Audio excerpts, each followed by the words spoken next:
3.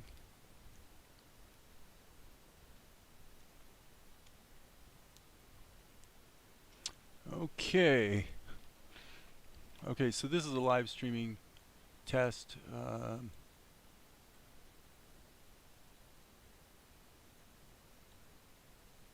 We are doing a live streaming test. So for those who may not be particularly interested in seeing a live streaming test, I do apologize.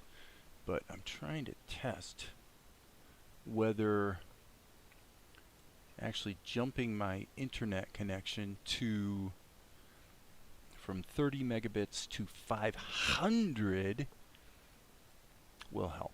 According to YouTube, we have an excellent connection,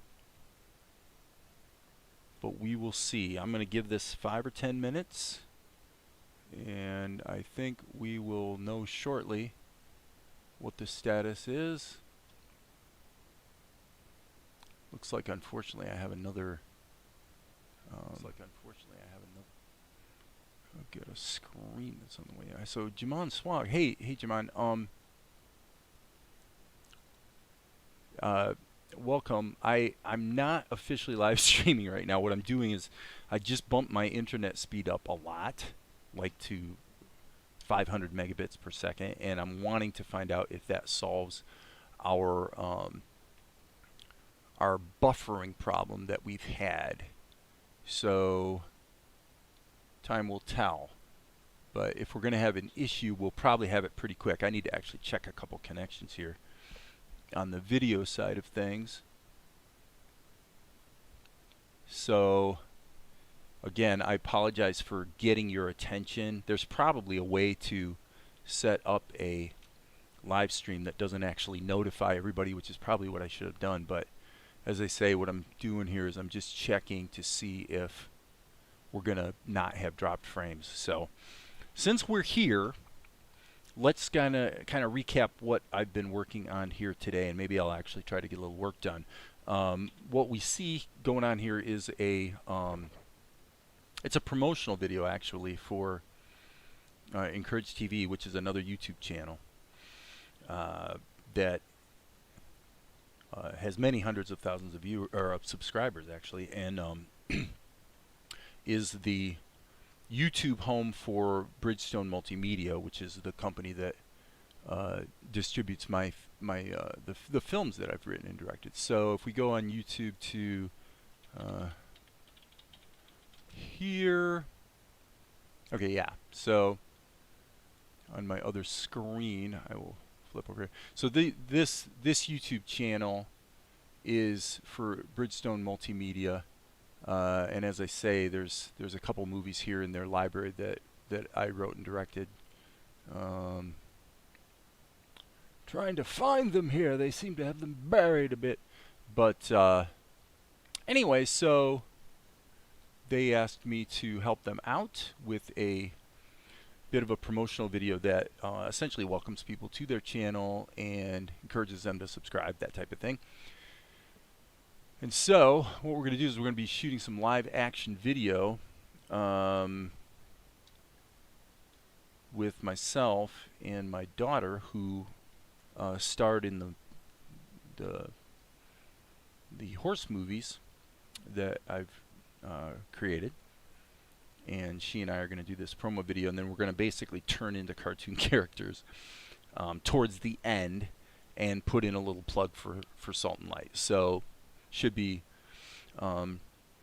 useful for Encourage TV, should be good for us, and just kind of helps raise awareness. And of course, if people then go to my website, which by the way, at this moment, because of the internet things we've changed today, my website is actually down. So heaven forbid anyone should actually try to go to my website right now, which I won't tell you what it is, but I will say that the name of my website is real similar to the name of my YouTube channel with .com, and it looks like it is still down. So I'm going to probably have to get that fixed tomorrow, which is a real drag, but that's the bad news. The good news is that the connection here seems to be we do not seem to be getting any buffering so far, and I've been live for more than 5 minutes, so that's a very good sign. So anyway, what I need to do on this is add shadows and then add the lip sync, and I would expect probably I'll wind up getting to that tomorrow. So again, for those of you who are around frequently and who I'm probably annoying intolerably by doing these, trying to solve this live streaming issue at your expense, because you guys are getting notified and then I'm not actually live streaming. So, well, let's go ahead and fix this up a bit. Control Shift down arrow packs her animation into a subscene. So I'm going to do that with his animation as well, and that way we can go in here and go ahead and add shadows. So normally the way I would do that with Tahoma 2D would be to just add a vector level. Boom. And so, and we want to save our work frequently. So now what I'm going to do is go ahead and add some shadows. So I'll hit the B key and just draw these shapes. So again, not going to do a long session here, but I did want to see if the buffering problem is solved, because if it is, that would be really, really cool. And so far, we haven't had any dropouts. So I've been live streaming now for over 6 minutes without a buffer, without any buffering. So that would be the first time that has happened in a long time. So clearly the faster internet speed. It was fast before. I mean, 30 megabits by any standard is a really fast internet connection, but for whatever reason we still would get this buffering happening. Actually, I think I'm going to skip that one. So if we can solve that, that would be really nice.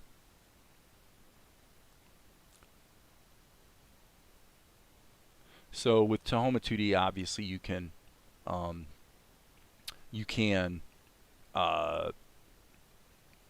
clamp shadows to your character.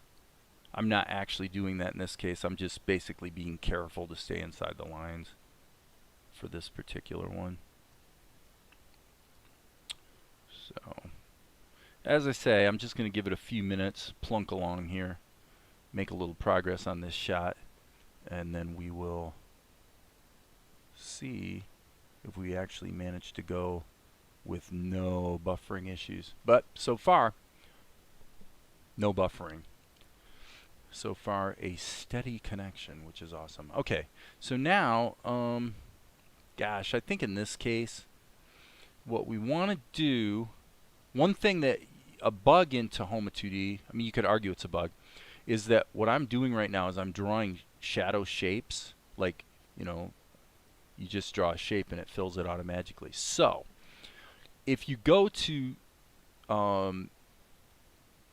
automatically create new cells in the X sheet, if you just hit a dot and just touch the screen, it will actually crash Tahoma, because it wants to fill a shape, and if you just hit a dot, there's only one dot, so there's no shape that has been drawn to fill. So what you do to mitigate that problem, and I'm gonna save my work anyway just to be safe, but the way you mitigate that problem is when you are spontaneously creating levels on a vector, or I should say creating cells on a vector level, what you do is you make sure that you draw. You don't just dot the screen like you can with a standard raster level and have it create a new cell that way. So as long as you draw a shape, which actually I just kind of fouled it up because the shape needs to be I don't want to fill in her whole face is what I'm trying to say. Hey Valerie, no buffering so far. Yeah, that would be good news. We like not having buffering, so. And if this solves it, and it seems like it is, then it turns out that the whole time the problem's been the stupid internet connection, which does seem pretty remarkable when you consider that 30 megabits is upload and download. that's a pretty fast connection. So you shouldn't be having buffering issues with that. But now the people in my household are really happy because we've got 500 megabits up and down, and it seems to be just as fast on the Wi-Fi. Okay, so now one thing we need to do is we need to go into our scene settings and make sure this is checked. Enable column color filter and transparency for rendering. If that is not checked, then what will happen is the transparency that I'm sort of baking into the levels themselves with this little guy here, it won't work. It won't render that way. So 13 is probably a better number. I had it a little bit high. So in this case, I'll tell you, honestly, let's just grab this stuff like that. Control C, go to the next, go to the next cell and just paste it in, because nothing really changes in that part of her body. And we will be using the the body highlight color, or the body highlight effect as well, to just kind of punch up the look of the characters. Now that's a tween. As I did mention this morning, for this promotional video, I am actually working at 12 frames a second. So normally I work 8. I just wanted to give myself a little bit more ability to get a little bit smoother look on this tweening, because you know, this is a kind of a special promotional video. And who knows, as time goes by and I go back and fix things in the first 2 episodes of Salt and Light, I may go ahead and bump some animation up to 12 frames per second, just on a case-by-case basis, really. So, JP Parks, message deleted by the Google moderator team. JP, I have no idea why your message got... That's weird. That's a new one. That I've never had that happen. JP Parks' message was deleted by the Google moderator team, and it's not like JP Parks has never been here before. I mean, it's not like he's some stranger who is causing trouble. At least I don't think so. So anyway, I would just say, hey, welcome to the live stream. As I said at the start here, it was not my intention to actually be live streaming for any length of time. But as long as I'm here and we're testing the new and improved internet connection, yeah, that was weird. As long as we're testing it, we might as well go ahead and get a little work done, right? So, no, this is actually pretty cool to be able to be live streaming with just a 1-second delay on the stream and not have it buffer is like super, super cool. I've seen the message. All he wanted to say was something about the layer feature in Tahoma. Totally innocent. I believe you. I believe you. JP Parks, I haven't seen you around in a while, JP, but I remember you used to come around quite a bit more on the live stream. So, yeah, I wasn't concerned about your message. But I'm really, really glad to see that we're not getting any buffering going on. That's super duper cool. Super duper cool. We like super duper cool. In fact, I get so excited when things are super duper cool that I start talking in funny voices. That's what I do. I don't know what you do. That's what I do. Which I have to do every once in a while. I need to, right now, turn on my David Attenborough voice. Because actually, just yesterday, we were watching some National Geographic type of content with David Attenborough, and it was wonderful to see that old guy out there playing with the ants. I like David Attenborough. Good guy. I don't actually know, true disclosure here, I don't actually know if David Attenborough is still alive. I really have no clue. But, you know, kind of a neat guy, right? So JP Parks, thanks, Sifter. Yeah, I wanted to mention the new fill-in outline on different level feature. Fill-in out. Okay, what is that? Tahoma. What? I'm using 1.5. At least I think I am. Last time I checked. Yeah. Oh. Oh my gosh. This is a little scary. Okay, no, 1.5 is OpenTunes. I'm sorry, my bad. I'm using 1.2. Has Tahoma jumped another? Is it to .3 now or something? If it is, I don't even know. I'm like, I guess I'm so busy working that I'm not paying attention. So let me see. Fill in outline on different level. Okay, I will tell you something. That must be a new feature, and that's a very, very cool feature. Okay. Yes, that's something we've been able to do in Krita for a long, long time, and definitely, I mean, we'll have to see in practice how useful it turns out to be, but the idea would be that you can put your outlines and your color fills on two separate levels, which is often useful for a host of reasons that would allow you in Tahoma to sidestep some of the limitations of the the smart raster levels. Now, the smart raster levels, of course, have the wonderful benefit of having the ability to do, well, I guess that you can't see it because that's her eyes, but let me grab a color like this. So the ability to do this that I'm doing right here, where you can change colors sort of after the fact, is a really great thing about Tunes raster levels, or smart raster levels as Tahoma calls them. But the downside that goes with smart raster levels is you can think of it as this level is absolutely a one-dimensional, well, actually two-dimensional, flat pixel grid.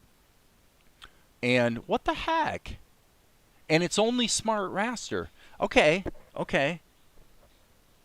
We'll have to see. We'll have to see how, when you're using, when you're doing that in Krita, what you're normally doing is you're getting the benefit of being able to kind of bleed the, not only bleed the colors a little bit under your outlines, which tends to fill in some of those little cracks. Like when you're doing a fill operation, sometimes little corners like this will not fill in, and then you have to use the lasso fill tool. It's not the end of the world, but so we'll see. But being able to put your fills, for a lot of people, being able to put your fills on a separate level from your outlines would be quite useful for sure. And that has been something that's been kind of glaringly absent in Tahoma for a good long time. So yeah, we'll see. I'm not usually a super early adopter as far as new versions because I always kind of believe that, it just typically is the case that the new features come along with either breaking some things that used to work or new bugs. So I tend to be a little cautious about just jumping in with new versions, especially if I'm trying to get work done, right? Yeah, I can't mention. Oh, okay. Now that's stupid. We've had I've had people mention the Discord channel, because Darren T's Discord channel is pretty active, and frankly, since I'm getting ready to crowdfund, even though it's opportunistic on my part, I probably should be, sort of socially participating a little more if I want people to know what I'm doing and support me, as going forward. But yeah, I mean, as far as the, Discord's been a great platform for, the gang, that's kind of out there into Tahoma 2D and OpenTunes. I mean, I think it's kind of Darren T's go-to stomping grounds is Discord, actually. So, anyway, yeah, that's kind of stupid that the idea that YouTube would... Now, of course, we don't know exactly what's going on, okay? So let's be clear. We don't know exactly what's going on. But if YouTube is actually filtering out, the names of other platforms, that would be pretty crappy behavior on YouTube's part. And I can't think of any other reason offhand why they would be doing that. That's very strange. So I'm glad you found a workaround there, JP.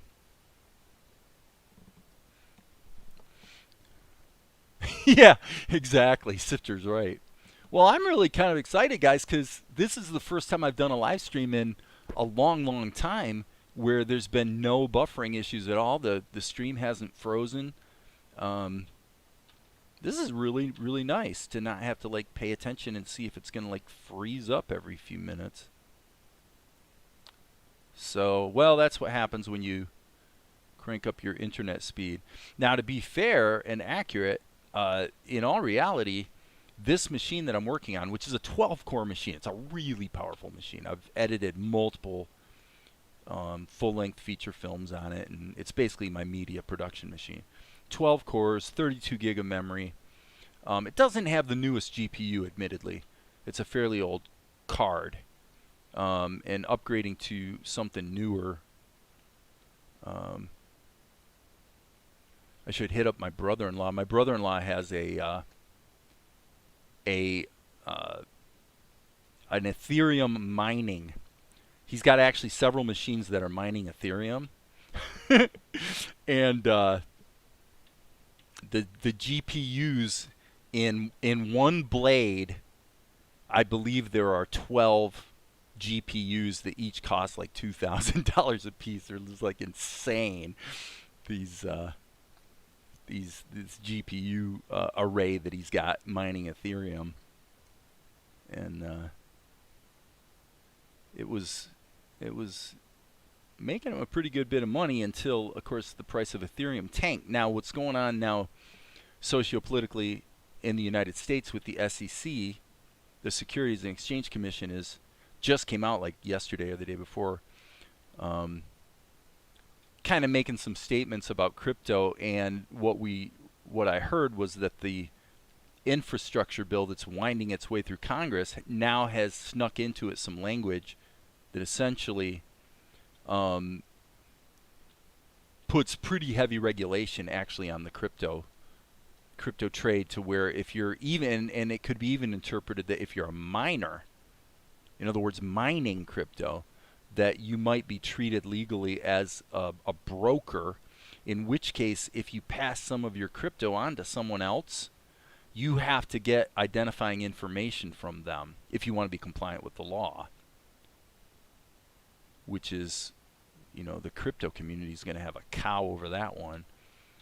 And I know there's guys working really hard right now to get the language in the bill changed so that it's not quite so egregious. But, that's the government wanting to basically both control and be able to both control and tax crypto exchange, So it is what it is. Whether you like it or don't really care, probably just depends on how much you're involved with crypto. So, even if you did upgrade, I once saw a conversation that mentions OpenTunes and Tahoma not being able to use all the PC's resources, which is kind of interesting. Well, and that's where Darren would know more. I mean, there's some settings in OpenTunes and Tahoma that you can set to make it better utilize the GPU, and I honestly have never done it. I've never bothered to, because I've never had performance issues specifically with the animation software. The only issues I've had are with when I'm live streaming and all of a sudden the live stream freezes up. So for you guys, if you're rooting for me, then this is a good day for all of us, because it looks like we're not having the buffering going on. OpenTunes and Tahoma are like Clip Studio Paint, because it's a small file size that can run on most basic computers with almost no GPU. Well, that's true, and I can use them on my, I have a laptop that I use for writing, basically writing either journaling or script writing, things like that. Really, really low-powered Lenovo laptop that I run Linux on, and it'll run OpenTunes no problem. OpenTunes and Krita, actually. And it's in some aspects, bizarrely enough, some aspects of Krita are actually a little bit more performant than they are on a more capable machine. So some of this stuff is not intuitive, and I suppose if you don't keep up with the latest equipment, which I haven't, even though this is a 12-core machine, it's also a pretty old machine. So the 8-core machine over there, that's a Gen 8 Intel, really does run faster than the 12-core machine that I'm using right now. So, food for thought if you're into that sort of thing. But yeah, we're just gonna rock here and do the shadows. But I think that the jury has returned, and the verdict is that we've solved the buffering problem. So, hey, Momeristic and Chris K, when do you expect to release the first episode? Okay, well, Chris, this is basically what I would expect. Let me do a couple things here on the machines. I would expect that if I had to say, you put a gun to my head and say, you got to decide, like right now, what's going on. My expectation would be sometime fourth quarter, I would expect the first episode to come out. Okay, so it isn't going to be something that gets trickled out, 5 minutes at a time or anything like that. It'll be a proper release. Nothing wrong with doing it that way. In fact, I've got other projects that I've done, like the anime I used to be working on before I started working on Salt and Light, that would be good to release that way. I think it'd be a good model. But the idea of Salt and Light is that it'll be a standard release, just like my films are, where there's a film distributor that's actually getting it out into all the likely platforms where you might want to watch something. Okay, so that means, in terms of timing, you've got August 15th essentially through October 15th, which is going to be the main push period for the crowdfunding. Okay, and then and so, as I mentioned in the live stream this morning, the thing that I'm noticing that I really want to acknowledge is that once you actually get into this, the way I said it this morning is I'm putting on my salesman hat. I'm starting to talk to people kind of about what I'm doing, and I have friends in the media industry that are already immediately agreeing to like interview me for their podcasts and things like that. So there's stuff happening, and what that means is that for those 2 months while I'm really pushing the crowdfund, I probably won't get a ton more done on the shows. I mean, I might, and we'll see, but basically I would expect that progress to slow down. On the other hand, during that period of time, I will be going through episode 1 and taking older scenes that I think could be improved, and I'll be improving them. That'll be happening. Meanwhile, I need to get the voices recorded, so I'm thinking out loud here. So forgive me, Chris, because I'm just thinking out loud here.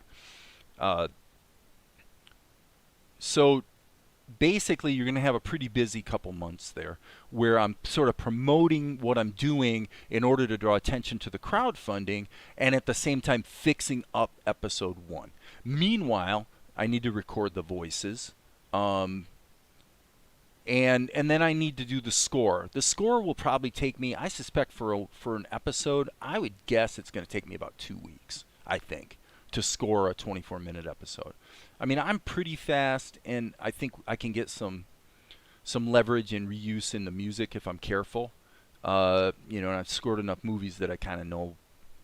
I've been around that block a few times, so I kind of know what it's going to take. What I expect it'll take. So what does that mean? So that means you're basically into October to November. I would guess between October and November, there's going to be a really strong push on episode 1. Like, I'll be working really hard to get episode 1 out the door. I don't want to crowdfund this thing and then not deliver in a timely way. I've seen other animated stream the scoring. I might do that, Sifter. If people ask or they're interested, I mean, I'll kind of mention it here and there what I'm doing, and if people want to see that process, I'm happy to live stream it. It might be more of a recap thing. It just depends on the creative process. When I did the score for the show intro, so in other words, when you go to my YouTube channel and you see the 1 minute, is it 1 minute? Yeah, the 1 minute video that introduces the YouTube channel. So that's basically the intro to the show, right? Okay, so the music behind that, I think, it probably took 3 hours to do. So it wasn't a huge, long period of time. If other people here wonder what I'm talking about, so it's like if you go to my YouTube channel, you see Well, because I'm live streaming, you don't see it right now. But normally there's a video right here that's like the intro to the show. So, uh, but you know, when I do scoring, I use how much of the cartoon are you going to stream? Um, I'm not sure I understand the question. The process of creating it, I've been just streaming it as I go, so there's really no surprises there. Uh, and when the show is released, of course it'll be available to stream everywhere. And because of the film distributor that I work with and have worked with for 10 years, it will be available on YouTube because it'll be available on YouTube through their YouTube channel, not mine. That's just kind of how you do it. It's kind of a business thing. Um, as far as spoilers, you know, that's a fair question. I mean, I don't think that. Put it this way: a person would have to fish through hundreds of hours of YouTube um, on my channel in order to really piece together the whole story. But I don't think that it's not like the story is a big secret. Um, So, especially because if you think about it this way, you've got, and by the way, I'm going to go ahead and I'm not going to do her voice right now, her lip sync, I should say. I'm going to jump back up out and go ahead and do the shadows on Mel while I'm here and kind of thinking about it. So, it would be um, it's just been my position that the story's not a big secret. And remember, we're talking about, I know, Momoristic, I will get to your question here in half a second, okay? Um, music video intro, probably not a music video intro. The intro that shows currently on my YouTube channel will probably be the show intro with perhaps some modifications in terms of the animation sequences that are used in it. But for the end of the show, sort of anime style, yeah, I'll probably do like a pop song of some kind, or something a little more modern. I expect the score to be pretty traditional, like classically influenced, sort of an old school type of score is what I envision. But yeah, I'm sure I will be. I've done a lot of I've done a lot of rock and roll over the years. In fact, here on the YouTube channel, if you look for it, if you wanna watch a video of, there's a couple that are kind of rock and roll things.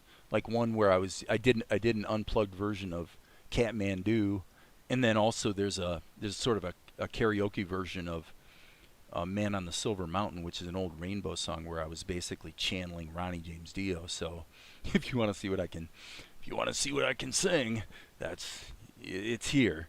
Um, so, Momoristic asked a question that I get a lot.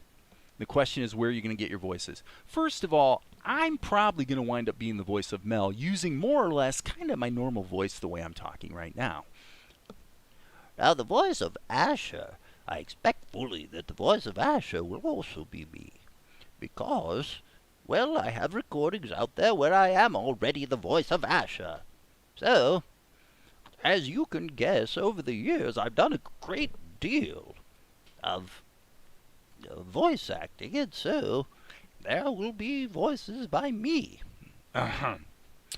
Um, it is my expectation that my daughter Natalie, who has a wonderful voice as well, will be Tianara. It's pretty much decided. And then I've got a bunch of actor friends, as well as actually Maria Torres, who is here on the live stream pretty frequently. She actually sent me a voice demo, and I'm actually considering her for the role of Fala, who's like a slave girl that appears in the show. Um, so let's go pop open episode 2 over here, and I'll show you. From the recording that Maria sent me, I think she could do it, and she is an actress. I mean, she does a lot like theater related. Well, at least I think she is. I know she works with a theater group, but let me find.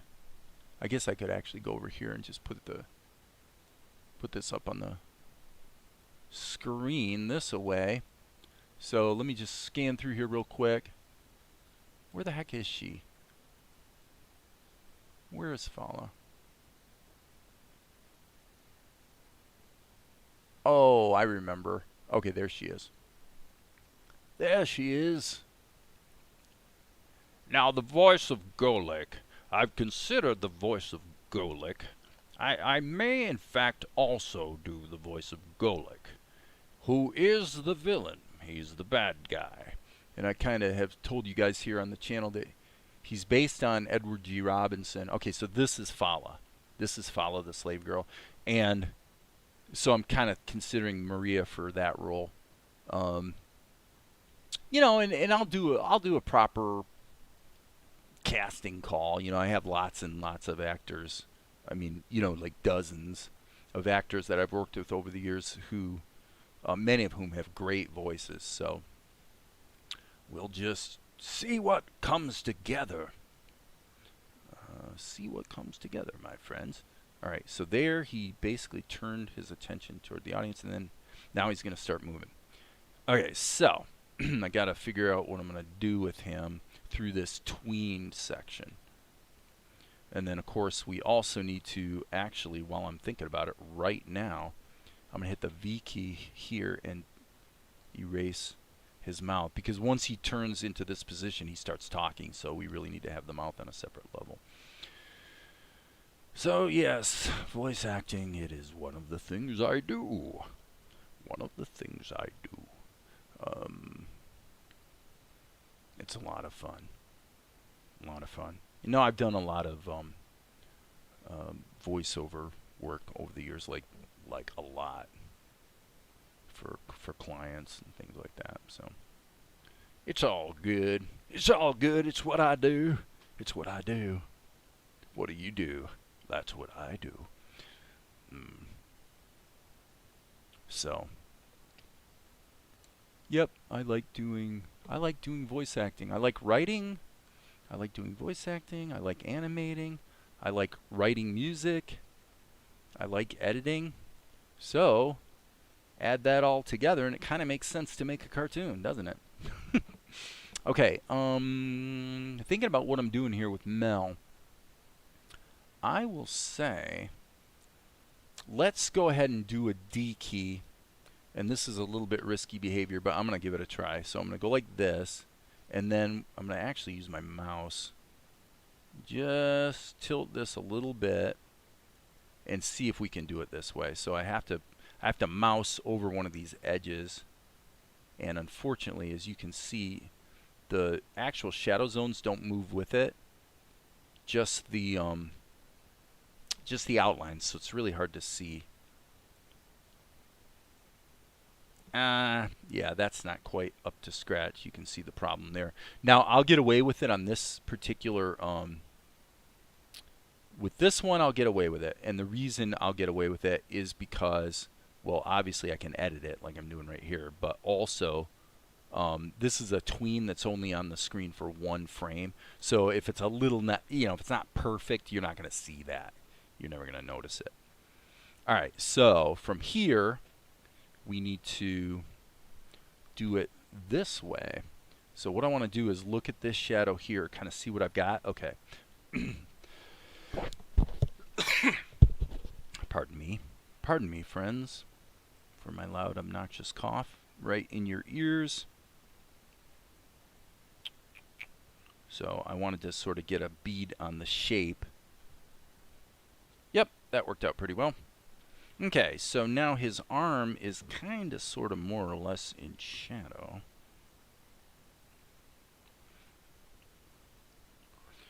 So, oh yes, I forgot about there's some hiccups here on Mel that I need to fix.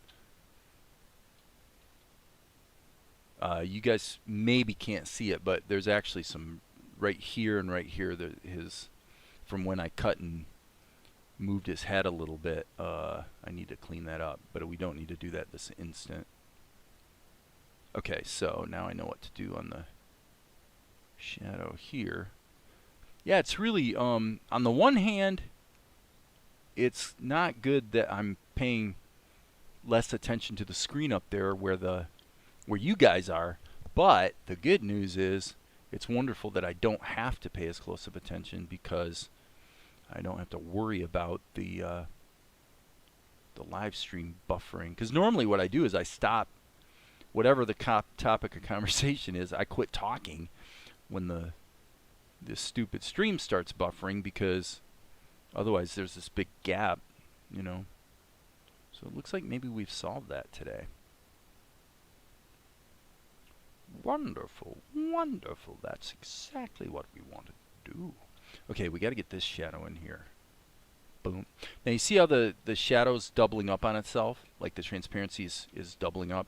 It will not render that way. It'll actually render flat, because it's gonna resolve it to black actually, and then just apply the transparency of the level as one compositing step. So hopefully that makes sense. Okay. So now we're still kind of in tween mode. He's moving. Each of these cells are really only on the screen for one frame. I do want to get this shadow under there. Yeah, we definitely want to get that shadow under there. And as I think I mentioned earlier, I will be using the body highlight effect on these guys as well. So, okay, so keep cranking. Since we're here, since we're doing it, let's just do it up. So, well, I expect I'll probably be live streaming tomorrow at the normal time, which for me usually is 10 a.m. Eastern Standard Time. In the USA. So again, that little hiccup there will not show up at the render step. So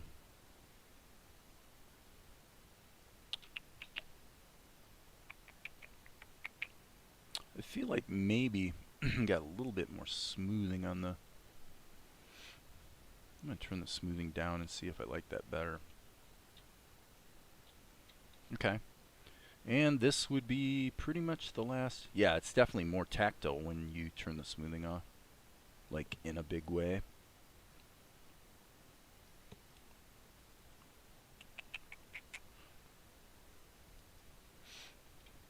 Yeah, that'll work.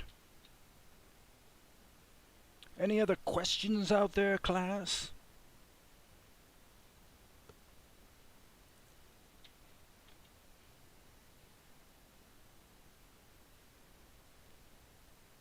Uh-oh, I see something just happened in the chat. Let me get this line drawn, and then I put a texture pack on Darren T's Discord for Open Tunes. Oh, a texture pack. Ah, JP, you said Discord. Haha. Yeah, that is really weird. I'll have to mention that to Darren tomorrow. I'm sure he'll probably show up on the morning live stream if in fact I do it, which like I said, usually I have been lately. But that's just stupid. Why is YouTube deleting the word Discord?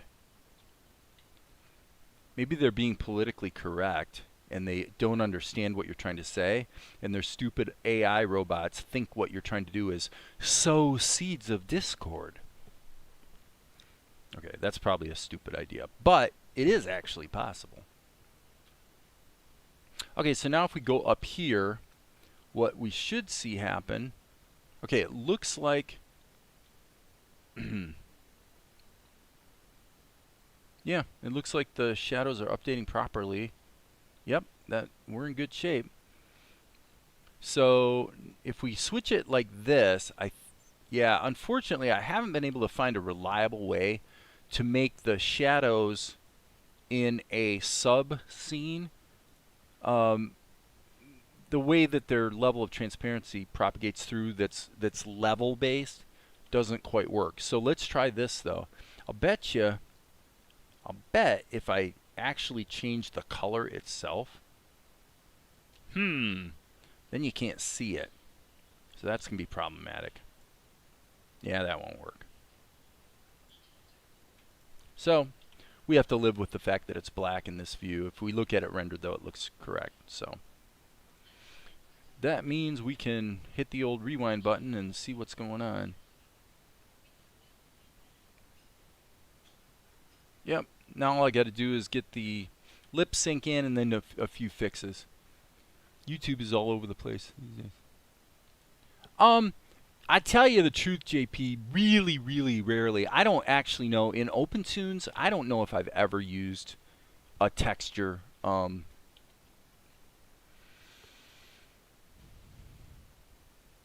You know, I'm not a fan of textures that are, well, they're like if you're into the old days of CGI, it'd be like a world space texture as opposed to a local space texture, which means that when the thing moves around, essentially the character slides under the texture. And I'm pretty sure, unless I'm wrong, I think that's the way the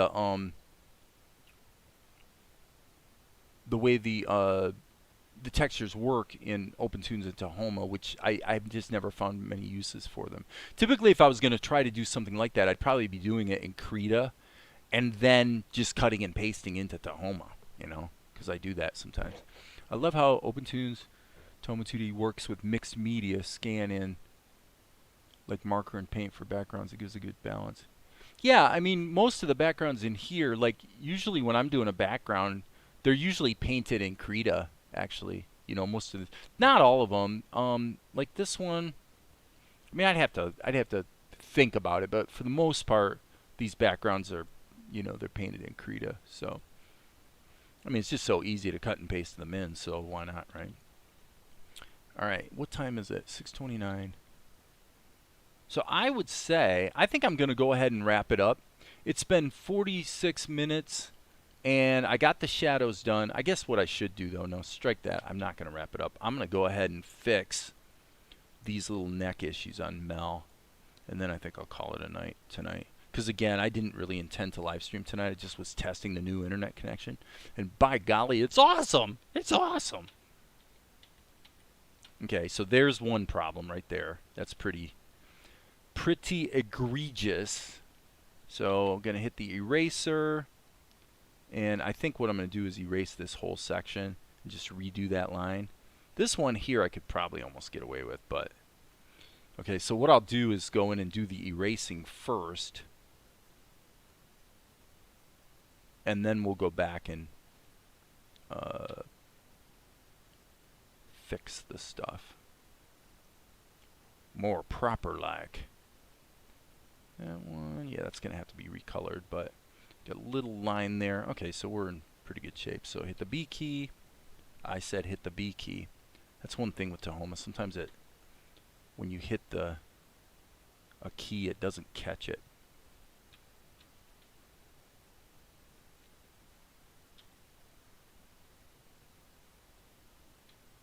Okay, so now we should be able to just do a couple fill operations. Patch that up. I can see one other hiccup I need to fix right there. B key. And that's a tween. So there's a little piece there that's not filled. You're never going to see that. It's going to go by too fast, so it doesn't matter. Okay, so JP, you can do so much with textures. You can make them transparent. Well, I'm... Right. Right. Yeah, like I said, in practice, I've just never had that many applications in what I'm doing where that's been particularly important or necessarily useful. So, but, you know, that might change. That might change at any time. Okay, so why don't we, just because it's easy to do so,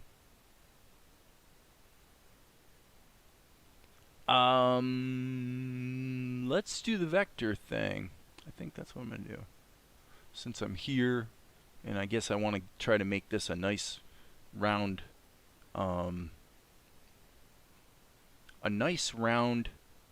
hour. Okay, so now this color is going to want to be somewhat transparent. That feels about right. Okay, so that's going to actually be a tween. Ooh boy, that's not going to work. Now the smoothing here, or I should say the accuracy, doesn't feel that great. Let's flip this.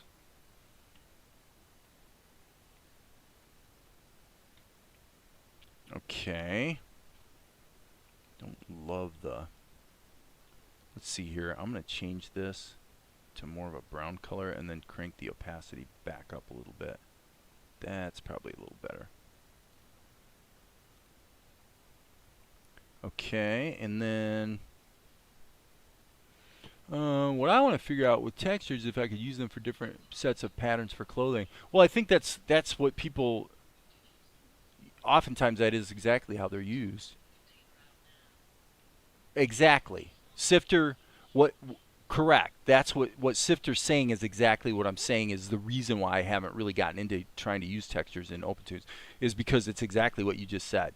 Window texture coordinates, that's right. So that's what I was saying is the character slides under the texture. There are plenty of situations I'm sure where that's useful. I just haven't personally bumped into too many situations where that was what you'd want.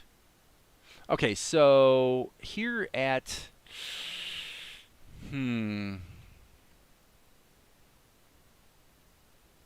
I'm gonna go like that.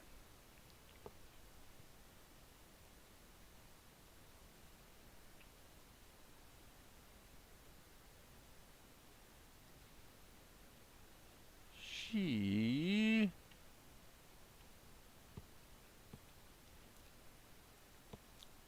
not loving that shape, but it's might be okay. I'm gonna bring this back, but now I want to zoom way in here. I actually want to essentially just kind of trick this into thinking it's a thick line. Yeah, at actual size that looks fine. It smooths it out a little bit. So now we can take this, zap it over here, and then we do really kind of need to give the guy some eye blinks too, by the way. But let's see what we have. So he finally gets around to saying his line. What she said. That's it. That's what he says. What she said. So again, we probably need an eye blink or two, but I think we're in pretty good shape. So shall we cheat on the eye blinks and just put them on another level? I think so. And let's use vectors again. Actually, let me think about one thing here. If we're going to put an eye blink in here, he's going to say blink. And then I think he should blink. And so normally when people blink, like when people move around like that, normally they blink. So probably right here wouldn't be a bad place to put an eye blink. So let's just do a vector level. We'll make this really simple. So here's what we're going to do. We're going to basically draw a shape to cover up his eye. Okay. Then we're going to hit the R key, sample that color, and then do the same thing over here. Okay, so now we've got the eyes closed, and then we'll just sample that color. So we're just doing it with a vector level. Okay, so now we can kind of punch that up a little bit. N key, and let's see if that, yeah, that looks okay. And then now the question is, does this, let me see, is he in a different pose? No, that's actually the same pose. So what we should be able to do is go like this, stick another blink in, and then what we'll do is we'll actually add a second blink. Well, it isn't going to be a blink. It's going to be a, it's going to actually just be a cover. So I'm going to add another color here and sample the eye color so I can just cheat this in the vector level. So I'm going to hit the B key and I'm going to cover up his pupils like that. And then I'm going to add, let's make it kind of crisp. I'll add another color so I can make it a pupil color. But then what I'm going to do is just do a circle. Okay, I guess it's not going to be a filled circle. So if that's the case, oh boy. All right, can I go like this? Control C, Control V. Yes, perfect. That's what I wanted. Now I can take this, drag it over here, And yeah, not too bad. Now I don't actually love the color. I think it actually needs to have a little bit of that red tint sneaking through. But basically, I think we're in good shape on Mel's animation. So let's see if I am correct. Okay, a couple comments. You can also do environments, play with the raster texture pack and put on Darren T's DISCORD. Just drag them into C, open tunes, and stuff library textures. Tom Doing Art made an awesome transform plugin you can use with them. Tom's a very capable programmer, by the way. You can use with them, or just use a style setting and effects of the effect schematic. Okay, so whoever's here, which there aren't that many of you tonight, there you go. JP's giving you some tips on how you can use textures here. So I like it, guys. I like it. I like it muy mucho. Okay, so I probably have to resequence this level. Otherwise, the additional levels in animation I added won't show up. So I think the only thing left on this shot is actually going to be Tianara's lip sync. Not bad, not bad. I'm going to do a little resizing as well. I think they're both of them are actually too big. So we'll take their whole levels and resize them a little bit. But for now, we'll just go into TNR's level. And I got to look at the, I've got to do docs. And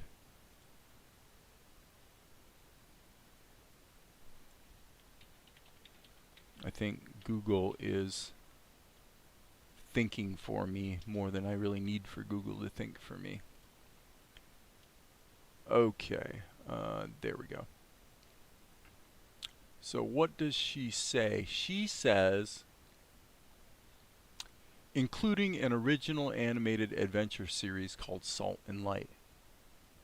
Now, you would think I'd be able to remember that since it's my own script, but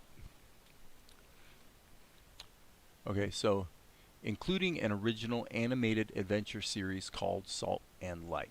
Now, the caveat with her is that she's kind of moving around while she's talking.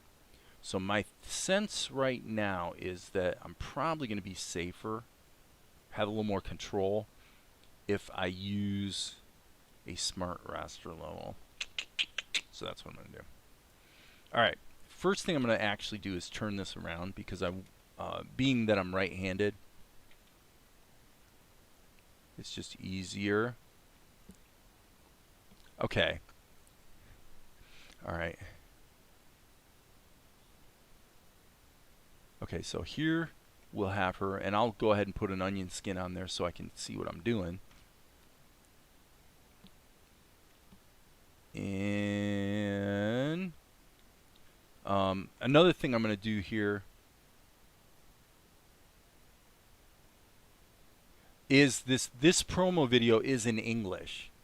And so I'm going to do phonemes. I'm not going to do anime style lip sync where I won't recap it. I've talked about it in other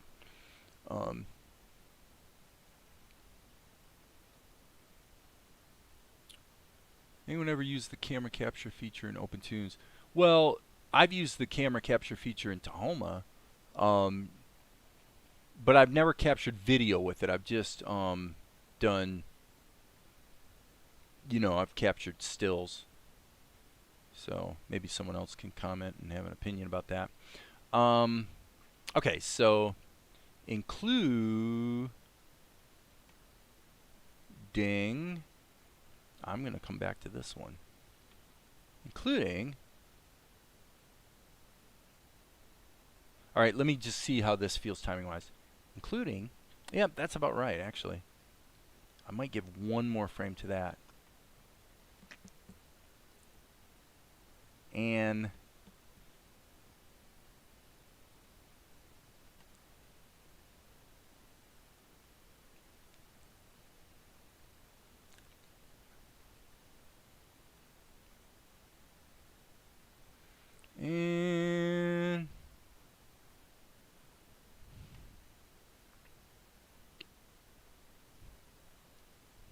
going to give this just, because I'm doing phonemes, I'm going to go ahead and give her an M there. Okay. May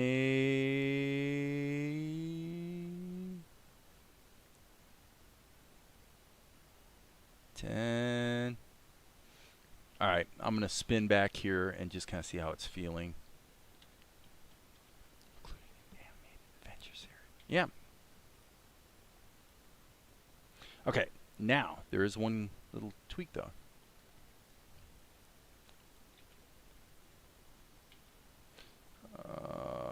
Yeah, actually. Okay, so let me just what I'm doing is I'm having to adjust the timing of the get the lip sync feeling right, and then that changes what the body's doing, which means the mouths are going to actually have to be moved into a slightly different position, including an animated adventure. So right, when she says venture is actually where this is supposed to be. So Control X. So boom, right here, this actually needs to be moved.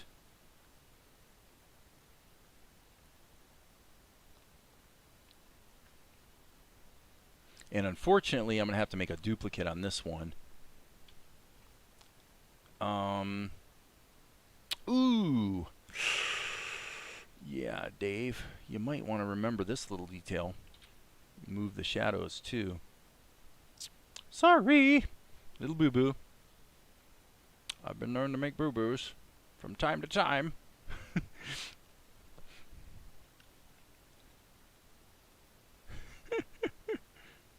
This is actually coming together pretty good, though. Or pretty well, I should say. Got to go watch TV Ink Master with my wife. So, all right, have fun, JP. Thanks for hanging around. It's been good to have you once again. Okay. So, adventure.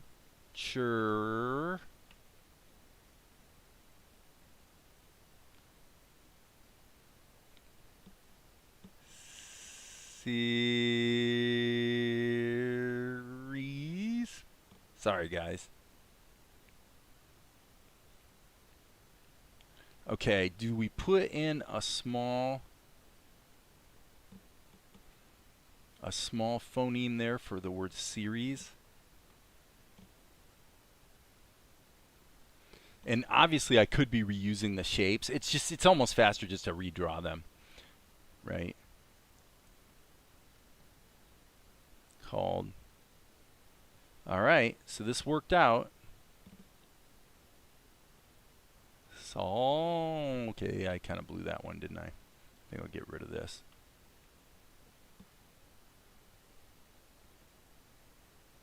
Salt. Unfortunately there, Dave, you got to put in another.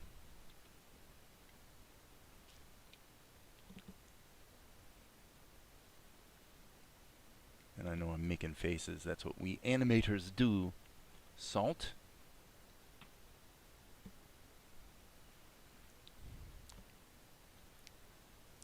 And light. Okay.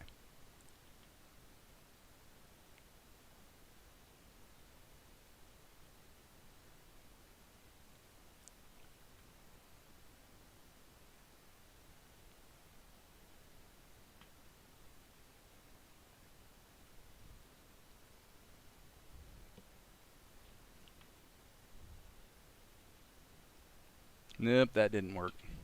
I'm going to flip it again. Zoom in there.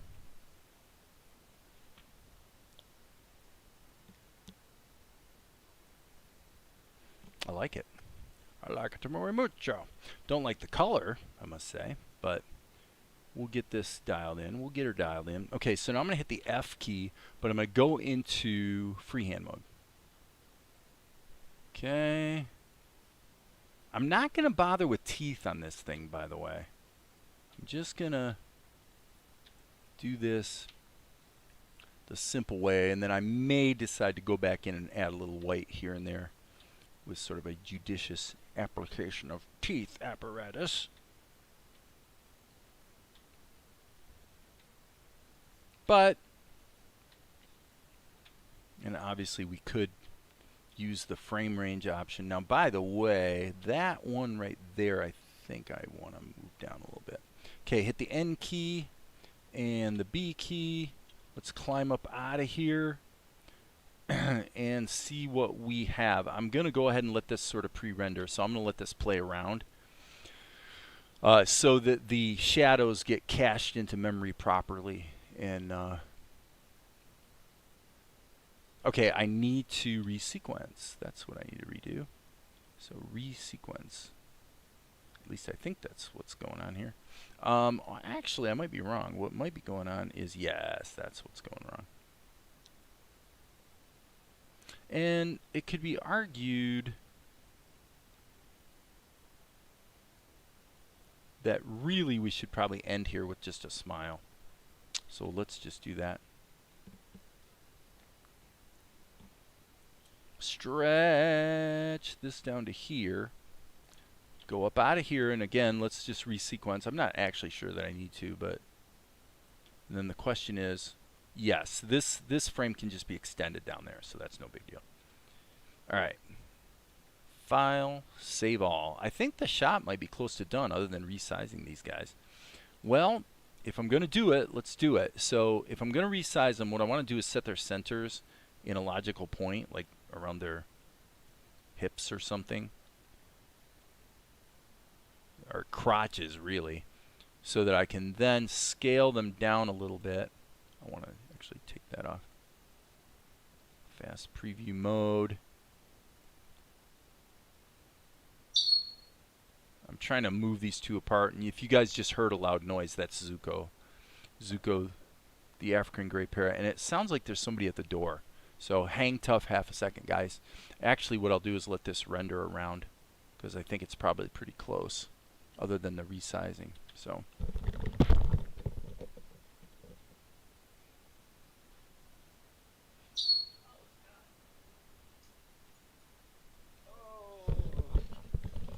So Zuko is usually really polite and does not chirp until the live stream is done.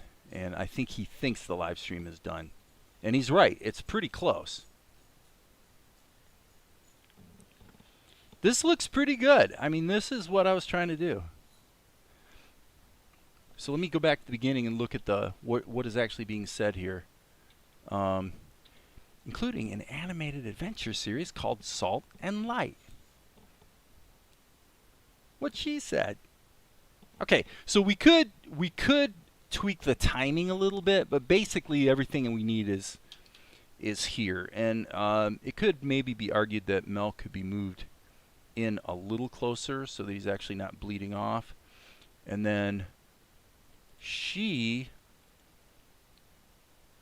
where is my key frame? Oh boy, that's not good.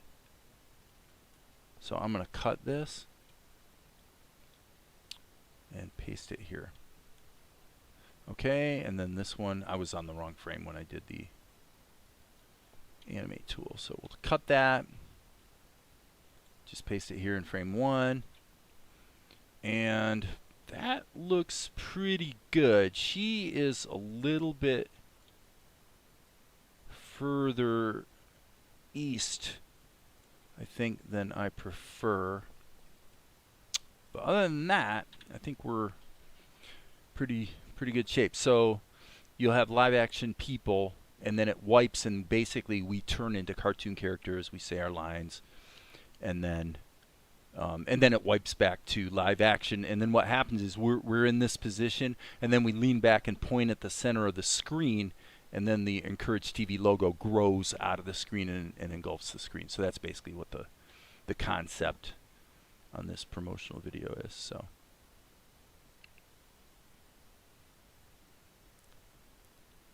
But I have to say, I'm basically pretty happy with what I'm seeing here. I think it's a good little promo.